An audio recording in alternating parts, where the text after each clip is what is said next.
All right, got Wednesday practice in the books.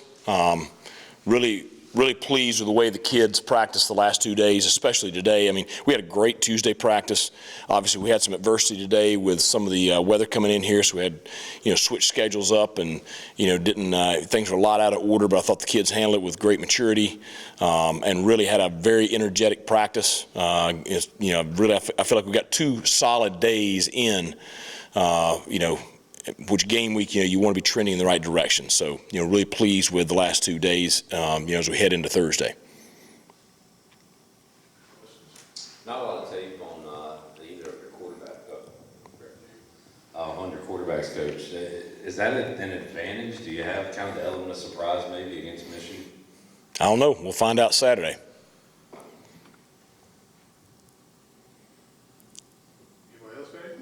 When are you guys leaving Friday, and what's kind of the set schedule for the weekend? So we'll walk through here Friday morning, head to the airport and leave just after lunch, get up to Ann Arbor, head over to the stadium as soon as we get off the plane, and so still get to the hotel about 5 o'clock. So we'll have our normal Friday night, and then, 12 o'clock kickoff, and it's going to be a fast Saturday morning. So, we'll be back in Greenville, for a, late dinner. So it's going to be a quick weekend. Who are the leaders you're counting on week one? Who are some of the guys that are going to rally the team in the locker room for you? Well, I think, the experienced guys that we do have that, have been, players on the field the last couple of years will be the guys that will be, the most comfortable going into Saturday. I mean, they're not going to be fazed by, anything because they've played in a lot of big ball games. So, Jeremy Lewis, Rajay Harris, Josiah Hatfield, Elijah Morris, Tay Johnson, a lot of those guys, Jack Powers, Julius Wood. I mean, all those guys that everybody knows their name. They're going to be the guys that will be very vocal pregame and very vocal on the field Saturday. We talked about some of those leaders. We talked to a few of them yesterday. Some of your defensive players. They seem pretty excited about getting ready to hit somebody. How have they been this week? Well, they're tired of hitting each other. That's the biggest thing. So, no, they're excited about the matchup. They've worked very hard, and I think we've got a good group coming back on that side of the ball, and I think they're eager to go out there. They know what they're facing. They know that they're facing what everybody calls, the most talented team in the country, and obviously a very explosive offense and an NFL quarterback. And so, anytime you're in that situation, you want to go out there and kind of, see what you're made out of. So they're excited for the challenge. Coach, does that go to the you guys' defensive line? I mean, a lot of talk about their offensive line. Are they looking forward to kind of, seeing that firsthand, proving how good they can be too? Yeah, I mean that's an experienced veteran bunch up front, and they're facing a very good bunch up front on the other side of the ball. So, I'm glad we got the numbers we have because we're going to need it. But it'll be a great challenge and a great opportunity for them to evaluate themselves. You may have been asked this before, but just as far as practice tomorrow and the weather, how much of a concern is that? Without seeing no ability to practice indoor, really. Right, it's a concern. I'm glad we got today in. We switched the schedule up and practiced immediately today, and I thought the kids handled it very, very well. We're getting ready to go in for meetings right now, and hopefully we're going to have some ability to get a practice in tomorrow. But obviously a Thursday practice is very important from a special teams, late game situations, sharpening up your game plan. I mean, Thursday is kind of the put it all together practice, so we need to get it in somehow.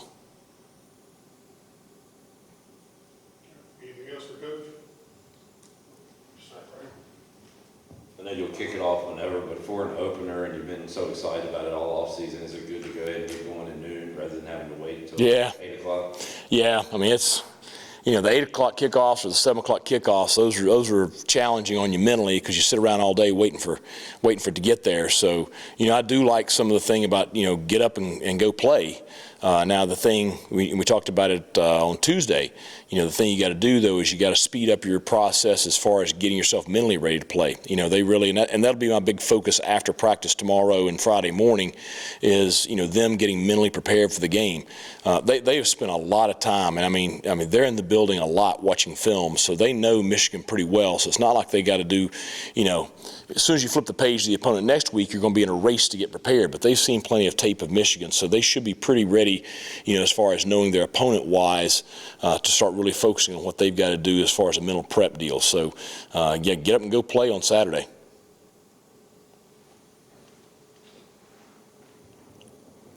Coach, Jeremy Lewis has been a guy with the program quite a while. I don't know if you've already spoken on him today, but just can you just elaborate a little bit on how he's kind of become a leader for the defense and how you see him fit in this year?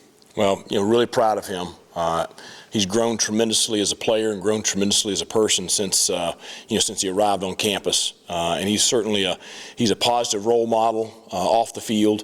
Does a great job in the classroom, does a great job in the community, but he's a real, emotional leader on the field. And, I said it earlier in the preseason, I was a little worried, coming off the surgery and off season, missing the spring, but I think he's playing, his best ball right now. And so obviously he's a big part of us defensively. Thanks, Coach. All right, thanks a lot. Could have got a few reps out of you today if you'd have showed up out there. You gotta always be ready. Well, Donnie, what concerns you what concerns you the most about Michigan? If you could pinpoint one thing looking at their defense. Their players. They got really good players. Defensively, I think what they give up 16 points a game last year. Now that was last year's team, I get that, but they got most of them returning. They did lose some players, but programs like that, they just reload. I think they've lost 3 games in 2 years or something like that. So they're used to winning. They're used to having success. That means that they're recruiting well, and they just have outstanding talent. I mean, they don't do anything that's so wow. What scheme is that? They have good schemes. Coach Mentor does a great job. He's got NFL experience. They've got a lot of NFL stuff in. But that's not what worries you. What worries you is their defensive line can just explode off the ball and just throw the offensive lineman down and go make the tackle. And then there's 4 other guys there when they make the tackle as well.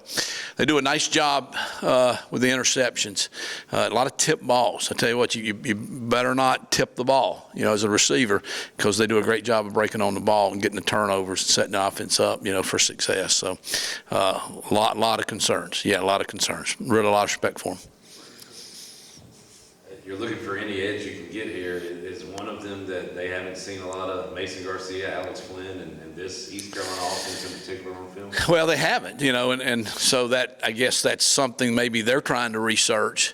I don't know that that's a positive for us. That means our guys haven't been playing very much. It's probably better to have experience like that. But we're looking for every way you can. We're looking for any kind of advantage, and you go in with a plan. That may hold true. The thing about first games, it's always a little crazy anyhow. You're kind of sparring at the beginning, trying to figure out, is that the same team? Like I say, we opened up with North Carolina State last year, and they had been a great defense the year before. We were expecting a really good defense, which they turned out to be. But you're still getting in there trying to figure out, have they stayed with the same scheme? Have they put in new things? Have they moved people around?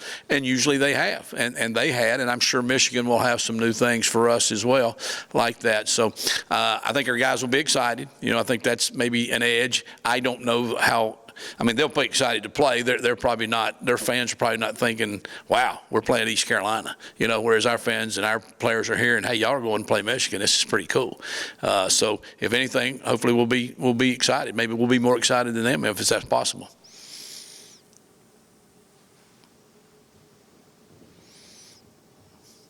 Coach, we tried to get out of Coach Houston who's going to play and who's Yeah. going to be here and there.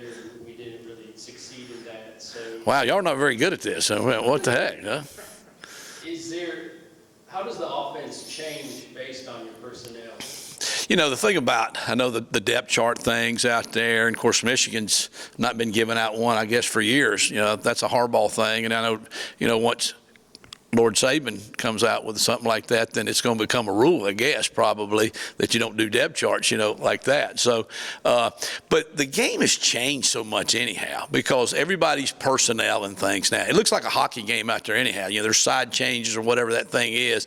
So, we have 10 personnel, you have 11 personnel, you have 13 personnel, you have 20 personnel. But now even you have 11 Jari, and you have 11 Juice, and you have, okay, I want this personnel, but I want this player in, make sure, or I want to play these two guys, though they may be listed at the same position, because, you're a guard, you're a forward, you're a center, you're an infielder, whatever you are now. It's getting more like that. You're a mid infielder, what I'm saying, or you're a pitcher, but you might start, you might not start.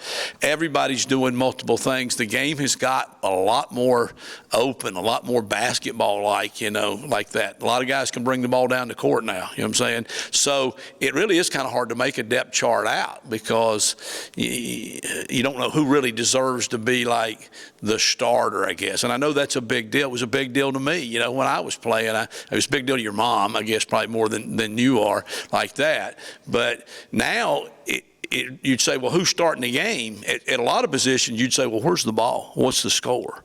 Do we have it on the -3? You know what I'm saying? Are we starting coming out? Well, that means we're going to be in a different personnel, because you got a game plan that. Did we run the kickoff back across midfield? Okay, now we're in a sudden change. Okay, the coordinator, he might be going to blitz more in that situation. All right, we're in this person. So it's getting like that. Now, the quarterback thing, probably not quite to that extent. What I think, and Coach is kind of saying is, we know what we're going to do, and you guys know what we're going to do. We really are prepared to play 3 quarterbacks. And in a game like this, I'm not saying this is a game it doesn't matter, but I'm pretty sure John Gilbert got the money up front. Okay, I hope he did anyhow. I'm sure he got the money. Okay, so we can let this thing roll. You know what I'm saying? We can go play to win, which we're always going to play to win the game. But you'd be crazy not to, if you had a chance to do something, play another guy. I mean, who knows? Why can't you play 2 quarterbacks in the same thing? Yeah, why not? You know what I'm saying? If there's a play that would be cool to do, this is the time to do it. I don't know if it's time to do it when you're playing for the conference championship or the home opener, but this is the time to go do that.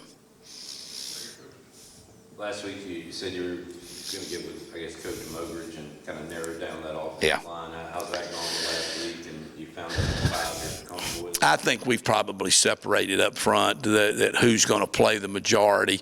Coach Mogridge is from the school, and I am too, that we'd like to play more offensive linemen. In the past 4 years since we've been here, it's been, do we have 5 today? You know what I'm saying? I still remember being at Navy, and we're coming out for the kickoff, and they're saying, hey, by the way, Noah's out. And I said, he's out where? He's out of the game. We're like, what are we going to do now? We have nobody else, you know what I'm saying? We have to move the left guard over to right tackle or something like that. We have good depth now as far as numbers. The strength of our offense probably, and I've said this before, may not be, and we got some name guys. We don't have Holt Nailers, okay, who everybody knows about and seen. We don't have the little dude that ran all over everybody again, too. We don't have some of those names. We don't have CJ. But we've got a lot of different guys, you know what I'm saying? So if one guy's not on that day, we have more options, you know what I'm saying? Now, eventually, I hope somebody starts to separate and becomes a star, like, Isaiah did, saying like CJ did, like Ryan Jones did. But right now, it's more of, we got a bunch of guys, but we got more guys, so practice right now, we're playing more guys, we're working more guys. I hope that keeps us fresher, too, throughout the year. That could be the other advantage, maybe not necessarily in this game. They're pretty deep, I think. But I think throughout the season, it could be. Going off that, is part of it too at this point, y'all just have to get out there and almost see who's going to step up in a game situation and kind of ride the hot hand maybe? That's the whole nerve-wracking part. But I guess in a way it's kind of the fun part too. Like I say, it's more fun when you come down and you get that extra Christmas present you didn't know you were getting. So, we're out there practicing and guys are doing good and quarterbacks are looking good, but I'm thinking like, okay, when we do that in a game, it counts. You know what I'm saying? Batting practice is one thing, hitting one out. Hit one out in a game, that's a little bit different. So the good players usually come to the top. The bigger the situation, the bigger the game. You know what I'm saying? But we're getting ready to find out, because we're going to get tested just like we did last year, though. I mean, North Carolina State proved to be one of the best defenses in the country, throughout the season. And that was after they lost their quarterback. They didn't do much offensively either. They kept putting people down. So we'll have another tough challenge like that. We'd love to be playing at home. You know what I'm saying? I wish we were playing here. We're playing up there. But, again, I don't know. Maybe it's going to be a better thing. It'll be fun. Coach, obviously this receiver group is kind of limited in game experience and Yeah. a lot of new young guys. So as a coordinator, how do you prioritize kind of getting them the experience with the route trees and what they need to do game plan-wise while also preparing them for the opponent? Well, that's what the meetings are for. That's what the practices are for. We try to, and because you've been there, you really do know how competitive the practices are. And I've said this to some of my friends around the country, and they look at me like I'm crazy. I say, I'm a lot more nervous sometimes on Wednesday when we're going to go against our defense on third down, because it's like brother on brother. You got to live with that then the next week, who won the third down competition. You know what I'm saying? In the game, hell, they fly their way, we go our way. You don't ever see half of those guys again. So the practices being so competitive, I think they'll get guys ready for the game, because everybody's in game mode out there. You know what I'm saying? And the smack talking's going on. You know how that is. So I think that's it. And I just think that, we just practice a lot. We really do. We get a lot of reps. And like I say, there's a lot of talent in the receiver group. It'll be now who's game ready. You know what I'm saying? And I don't know. I wish I did. Coach, maybe not on the defensive side, but the offensive side, this gigantic stadium and crowd plays a big role. Yeah. And, you've been in some of those environments. Coach mentioned BYU earlier Yeah. yesterday. How did you guys work on getting them ready to go into that? Well, you're right. I think that does affect, obviously, the offense more than it does your defense. A program like Michigan, the crowd's pretty educated. They're pretty football savvy. They know when their guys are out there on offense that you don't want it to be so loud that you can't communicate. And then when the defense is out there, they're gonna ring their bell, whatever they've got, and they're going to try to get the crowd noise going. We're kind of prepared for that anyhow. We are kind of a silent count, but we play this hair band music like throughout practice. Any of you been out there? I mean, it's like 1973 out there. Okay, so Bon Jovi's always blaring. Okay, and you can't hardly coach anyhow. Like Joe will tell you, we go to inside run or team run, and they can't hardly hear me calling the play anyhow. So you got hand signals and you got all that. So it can't be any louder than it is when we got that music cranked up out there for the players. So that I think that's probably, we feel pretty comfortable doing that. You went for it quite a bit on fourth down. I'm pretty good on that last year. Yeah. And you said you might throw everything you got at them this week. Is that easier to do when you have Holden and Keaton and Isaiah and CJ, or can you still stay aggressive on fourth down? Yeah, the fourth down thing is become a big deal, and I think the analytics have crept into football the last couple of years, and that's probably where it really started to get into the coaches' heads about, well, if you had 4 downs to get 10 yards, this game would be a lot different, if you would take that mode. And then looking at, well, if you punt from the 38 and he punts it in the end zone, they get it on the 20, your best chance to win. And because it's in writing and it's been proven, with math, okay, if you go for it here and you make it, you increase your chance to win this game. And I think that was a big part of getting coach to say, because, coming from a defense side of the ball, they're like, let's punt them in the hole. Let's keep them down there in the hole, and we'll stop them, and you'll get it back in better field position. And so he kind of came around that way. It changes the deal, because it really makes the way you call third down like it's second down if you take that mode. Now, a lot of that's affected by your field goal kicker. What's his range? You know what I'm saying? So, if he's got long range, obviously you're going to kick some field goals. If not, you're going to go for it a little bit more. So I think we're going to be in that mode anyhow. Now, it's always dictated by what's the score of the game, okay, how much time's left, and then really what type of a game it is, because, when you've been in this business, and y'all have been around it enough and seen enough games, there are some games you go out, you may think, wow, this is going to be a low-scoring game. And you go like, dang, what happened? You know, everybody started going for it. Everybody let it go. I don't know. It turns into a shootout. But then there's other times you think, wow, the line says this is going to be a high-scoring game, and the defenses dictate. Sometimes it's weather, you know, a little bit. So it kind of, you know, coach gets a good feel. He's got good instincts. I think one of his number one reasons for success is he has good instincts, and he knows when to go for a fake punt. You know what I'm saying? He knows when to call the fake field goal. I think he knows when to go for it on fourth. I think he knows our defense is in good shape right now. We could take a little chance here, and if they get it at the 35, they're probably still going to be okay. We don't have to punt them in the hole, or vice versa. Or, hey, you know, today don't look like that kind of day. You know what I'm saying? It looks like you better maybe punt them in the hole. And that's why he makes the big bucks, so he has to make that decision. I just have a play ready, and that's the way we have an agreement. I'm going to call a play, and he's going to say no. Okay, but if you wait, time would run out. You know what I'm saying? So even like in 2-minute offense, I'll be calling plays, and he might be saying, no, we're calling timeout. But, you know, I can't wait to say, are you going to call timeout here, or am I going to call a play? Because you've wasted 5 seconds. So I'll always have a list of fourth down plays ready to go. I'll always want to go because I don't feel like I got as much to lose probably. Now, I'm not sure Blake's not giving me a little evil eye over there sometimes, but I think it all balances itself out. Anything else for Coach? Appreciate it, Coach. Thank you, guys. Best of luck. Fire away. Malcolm's first.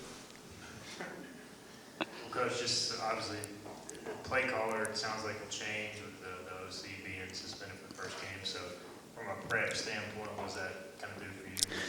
Yeah, not much. I think obviously the new play caller was at ODU, so you go back and look at his stuff a little bit in his background. And I think actually going back to our Lenore Ryan days, he was the offensive coordinator at Aldous and Broadus when we played him back in, I think, 2013. So the history there goes back pretty good ways. But I don't think it changes who their players are, who their identity is, or what they really want to do with the football. You know, I think they're going to be who they are and who they have been over the last couple of seasons, which is pound the football. Obviously, they keep talking about they want to be more balanced. I think they've been 60-40 run to pass. Obviously, J.J. McCarthy is a really good quarterback, and they want to be more balanced 50-50. But at the same time, they've been very successful doing what they do. So we prepared for both, a little bit more passing game, but at the same time prepared to what we see on film is what we're going to get to. It's going to change much for you, the rules where the clock doesn't stop after first down. I guess if the offense team subs, you can still sub. And all Right. that. I mean, is there going to be any impact on your defense? Yeah, hopefully, you know, when we get the lead, then that clock just runs as fast as possible, and we play as very few snaps as possible defensively. You know, I think, you know, really the big thing for us defensively we looked at is probably going to take about 5 snaps is what they're estimating average on defensively. So if you're playing an average of 64 snaps, now you're going to play about 59, more the NFL model. But other than that, you know, the clock still stops inside of 2 minutes, pretty normal there. So you might play a few less snaps a game, but other than that, it's not going to have much impact defensively of how we go about our business or how we maybe call the game or affect things there. But so, you know, offensively, those guys may look at it differently, but defensively, you just kind of always react to what you get anyways. A lot of talk about their line, and rightfully so. I mean, they're good. They're Yeah. from, but Yeah. you feel like your defensive line, especially, kind of relishes this challenge and going up against such a group with high accolades. I think our whole team does. You know, our whole team is you know, excited about the opportunity. Obviously, respect our opponents and respect the O-line and the offense and who they are and what they've been able to accomplish.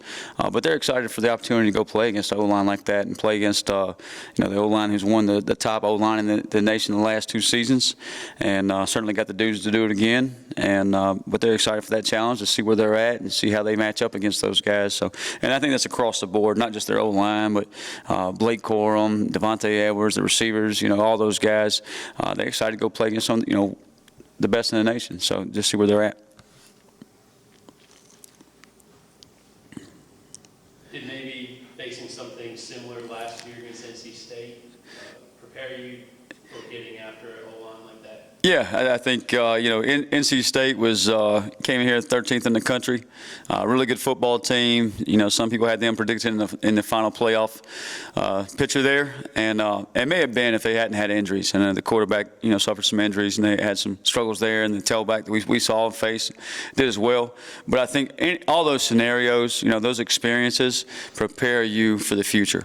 Whether it's NC State, whether it's Cincinnati, whether it's UCF, whoever it may be, those big ball games prepare you for big ball games like this. Obviously, going on the road in front of 100-something thousand may be a little bit different, but once you kick off, the field's the same size, same length, same width, all that stuff. So you got to focus on your job. Focus on what's important in that play for you. I think I've said this before. If you've seen a lot, all this, fans, 107, 110,000, whatever it is, you see very little. But if you see little, you see a lot. And that's just focusing on my job, my key, and playing my responsibility.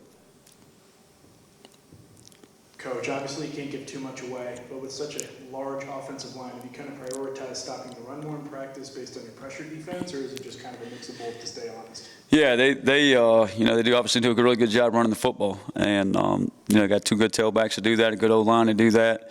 So we got to have various ways to take care of the run game. And I think where they get a lot of their running yards, if you go back and watch the tape, is in the second half. They just kind of wear on people, and then wear them down in the fourth quarter. And you'll see a 10-10 ball game.